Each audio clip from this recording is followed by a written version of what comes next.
trying to do is to incite emotions among us Kenyans. And I think Kenyans know them better now.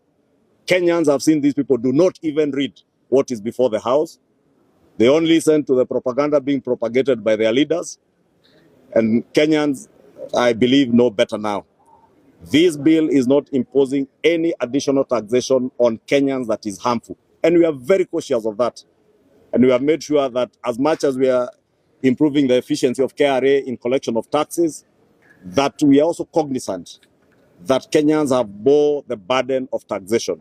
And you will recall this propaganda began with the Honorable Kalonzo Musyoka, telling the world that the Finance Bill of 2026 was converting all freehold land into leasehold. And we challenged them to show us where in this bill that was, and it wasn't. They have since moved now to Mitumba, to funds, and to rental income.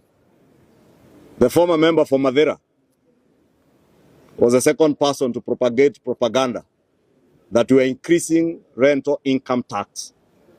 I think it has been made clear there is absolutely zero change on rental income tax.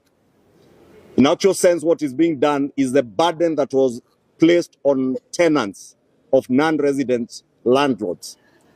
That burden is being lifted from the tenant to the landlord, and the non-resident landlord will now be required to register and pay their rental income tax without shifting that burden to the tenant, which is a reprieve to tenants because they were being taxed.